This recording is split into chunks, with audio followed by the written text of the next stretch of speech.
Mind set பற்றி பார்த்தோம். என்ன ஆட்டிடியூடில் நம்ம என்ன மனப்பான்மையில் நம்ம செய்ய போகிறோம் ஒரு வேலையை அப்படின்னு பற்றி பார்த்தோம்.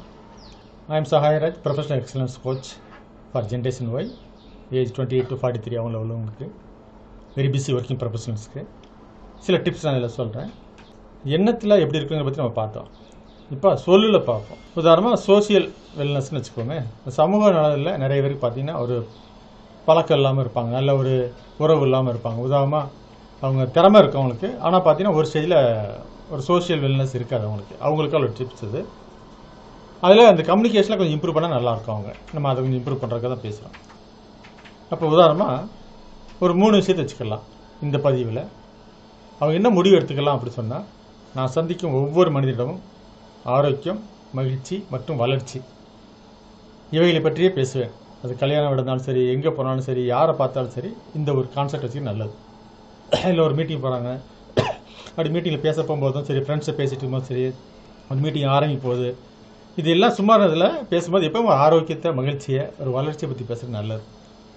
ஸோ நான் சந்திக்கும் ஒவ்வொரு மனிதரிடமும் ஆரோக்கியம், மகிழ்ச்சி மற்றும் வளர்ச்சி வேலை பற்றியே பேசுவது முடிவு எடுத்தாருன்னா வாழ்க்கை நல்லா மாறும். இன்றைக்கி நெகட்டிவாக பேசுகிற நிறைய பேர் இருக்காங்க. உனக்கு எவ்வளோ சுகர் எவ்வளோ இருக்குது, உங்கள் பிபி எவ்வளோ இருக்குது, அது அந்த டாக்டர் பார்க்கல, எந்த டாக்டர் பார்க்கல, அது ரொம்ப சீரியஸுங்க, அது அவருக்கு காலை வெட்டிட்டாங்க, இப்படி சொல்கிறதா நிறைய பேர் இருக்காங்க. அதை மீறி நீங்கள் நல்லதுன்னு சொல்லி இது எப்படி தடுக்கலாம் அப்படின்னு சொல்லி, இல்லை இந்த நிலையில் எப்படி மேலே வரலாம், எப்படி ரிவர்ஸ் பண்ணலாங்கிற கேசஸ் நிறைய எடுத்து சொல்லி கொடுத்து அவங்களுக்கு தன்னம்பிக்கை கொடுக்குறது ரொம்ப முக்கியமான வேலை இல்லைங்களா. ரெண்டாவதாக நம்ம என்ன நினைக்கலாம்னா, என்னுடைய முன்னேற்றத்துக்கு அதிக அளவில் நேரத்தை கண்டிப்பாக தருவேன், எனவே பிறரை விமர்சனம் செய்வதற்கு நேரம் இல்லாமல் இருப்பேன். என்னுடைய முன்னேற்றத்துக்கு அதிக நேரத்தை கண்டிப்பாக தருவேன், எனவே பிறரை விமர்சனம் செய்வதற்கு நேரம் இல்லாமல் இருப்பேன். இந்த கொள்கையை முடிவு பண்ணிக்கலாம். இது பேசும்போது பார்த்தீங்கன்னா சரி, நிறைய டைம் நம்மளுடைய செல்ஃப் இம்ப்ரூவ்மெண்ட்டுக்கு நல்லா பேசுகிறேன்னா, அவர் புரிகிற மாதிரி பேசுகிறேன், புரிஞ்சான்னு கேட்கக்கூடாது யாரையுமே, நான் புரிகிற மாதிரி பேசுகிறேனாங்களா அப்படின்னு. ஒரு ஃபோனில் பேசுனா கூட சரி, நம்ம என்ன சொல்லணும், இப்போ நேரம் அவனுக்கு கன்வீனியன்ட் டைமாக அவனுக்கு ப்ளீஸ் சொல்லுங்கள். ஐயா தமிழ்நாடுடைய பையன் லேனா தமிழ்நாடோட ஒரு மீட்டிங்கில் பேசி முடிச்சுட்டு நெக்ஸ்ட் டே பேசுனாங்க. முதல் வார்த்தையே இப்போ அவங்களுக்கு கன்வீனியன்ட் டைமாக, கன்வீனியன்ட் டைம்னு சொல்லி நான் பேசுகிறேங்க அப்படின்னு கேட்டேன். எனக்கு ரொம்ப ஆச்சரியமாக இருக்குது. எவ்வளோ பெரிய மனுஷன், எவ்வளோ புத்தகங்கள் எழுதியிருக்காங்க, அவரோட ஆசிரியர் குழுத்தில் அவ்வளோ புக் எழுதியிருக்காங்க. சின்ன வயசில் படிக்கும்போது அவ்வளோ புக்ஸ் எனக்கு படிக்கணும் ஆசையாக இருந்துச்சு. அவரோட புக்ஸ்லாம், தமிழ்நாடுடைய ஐயோட புக்கு எனக்கு ரொம்ப பிடிக்கும். சின்ன வயசில் 8th 9th படிக்கும்போது. எதுக்கு சொல்கிறேன் அப்படின்னா, அவ்வளோ பெரிய மனுஷனோட பையன் ரொம்ப எளிமையாக, ரொம்ப நேர்மையாக, ஆத்தென்டிக்காக, ரொம்ப சிம்பிளாக பேசினார். நேரம் கன்வீனியன்ட் டைமாக சொல்லுங்கள் அப்படின்னு சொல்லி சொன்னார் லேனா தமிழான ஐயர். ஸோ அந்த மாதிரி பிறர் எப்படி இருக்காங்க பார்த்துட்டு பேசுகிறது, கன்வீனியன்ட் டைமாக கேட்டுட்டு பண்ணுறது, இப்படிலாம் பார்த்து தன்னை இம்ப்ரூவ் பண்ணி தான் அவர் அவ்வளோ புக் எழுதியிருக்காரு, அவ்வளோ கட்டுரைகள்லாம் எழுதியிருக்காரு, அற்புதமான கட்டுரை. மூணாவதாக நம்ம என்ன எடுத்துக்கலாம்னா, அனைத்து தருணங்களிலும் உற்சாகத்தையே கொண்டிருப்பேன், அனைவரையும் மலர்ந்த முகத்துடன் சந்தித்து உற்சாகமூட்டுவேன்.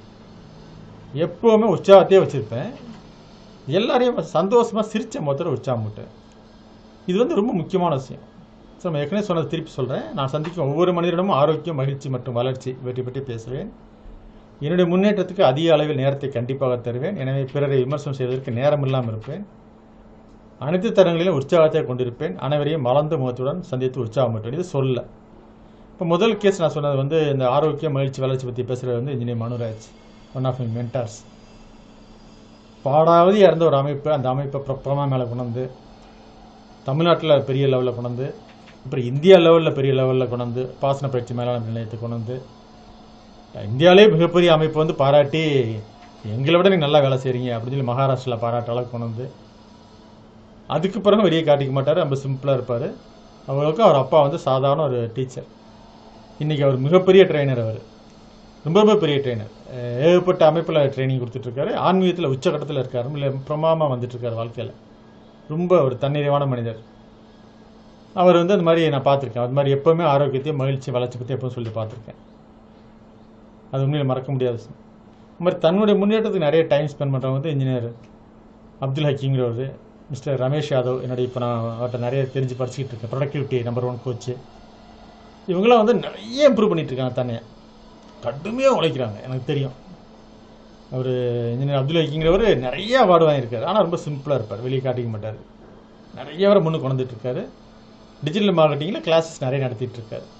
ஸோ இந்த மாதிரி பீப்புள் நான் நிறைய பேரை பார்க்குறேன். ஃபினான்ஷியலாகவும் சரி, சோசியலாகவும் சரி, மனதளவுலையும் சரி, ஒரு ஸ்பிரிச்சுவல்லையும் சரி நல்லா இருக்காங்க அவங்க. நான் பார்த்துருக்கேன். ரொம்ப சந்தோஷமாக இருக்குது. அது மாதிரி 3வது விஷயத்தில் என்னை எப்பவும் சொல்லும்போது ஒரு கான்செப்ட் சொன்ன பத்தாது, ஒரு உதாரணம் சொன்னேன் இல்லையா?